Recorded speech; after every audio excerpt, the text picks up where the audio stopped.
সাংবাদিকরা জানতেন না, আর সারা দুনিয়া জানতো উর্মি বিশ্বাস শাকিব খানকে ভালোবাসে। এই ভালোবাসা চলবে সূর্য যতদিন জ্বলবে, ঠিক আছে? শাকিব খানের ছবি ঈদে যেমন চলে, এটা তার থেকেও 3 গুণ বেশি চলবে। তার প্রমাণ আমরা সব সাকিবিয়ানরা করে দেখাবো।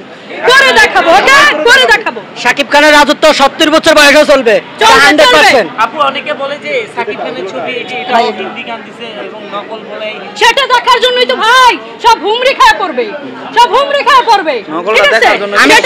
সেটা দেখার জন্যই তো সব হুমড়ি খায় পড়বে। যারা মানে কি বলবো, এরকম ছবি একটা করে দেখা, এরকম একটা আমি না মনের ভিতর অনেক কথা ভাই, কিন্তু উত্তেজনা আবেগে, ঠিক আছে, আমি পুরোপুরি প্রকাশ করতে পারি না, ঠিক আছে?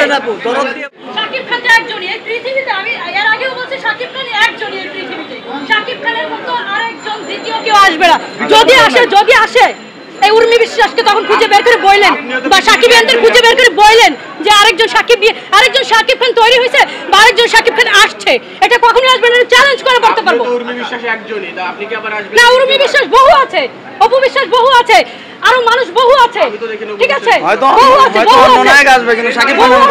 আপনি ক্যামেরা অফ করে মোবাইল নিয়ে বসেন, দেখিয়ে দিচ্ছি প্রত্যেকটার প্রমাণ দেখাই দিতে পারবো, আমি দেখাই দিতে পারবো। প্রমাণ ছাড়া সাকিবিয়ানরা কথা বলে না, ঠিক আছে? প্রমাণ ছাড়া সাকিবিয়ানরা কথা বলে না, এবং সাকিবিয়ানরা শাকিব খানকে সত্যিকার ভালোবাসে, এবং শাকিব খান যে ভালোবাসা ছড়াই দিছে, এবং সাকিবিয়ানরা যেই ভালোবাসা ছড়াই দিছে, যারা শাকিব খানকে তুচ্ছ, আমার ঘরের টেবিলে স্কুল জীবন থেকে, ওইটা যদি বলেন আজকে বলি 7 বছর বয়স থেকে, আমি হয়তো তখন থেকেই বুঝি ফিল্ম কি, প্রেম কি, ভালোবাসা কি, শাকিব খান কি, শাকিব খান আমার কাছে কি, আমি তখন থেকেই বুঝি। আর এখন তো দেখতেছেন, ঠিক আছে? এতদিন পর প্রকাশ্যে আসিনি, আমার কলেজ ফ্রেন্ড, স্কুল ফ্রেন্ড, তারপর আমার এলাকা, সারা দুনিয়া সবাই জানতো। হয়তো সত্যি কথা বলতে আপনারা কিছু সাংবাদিকরা জানতেন না, আর সারা দুনিয়া জানতো উর্মি বিশ্বাস শাকিব খানকে ভালোবাসে, ঠিক আছে? এটা সবাই জানতো। আজকে হয়তো আপনারা গুটি কয়েক জানতেছেন।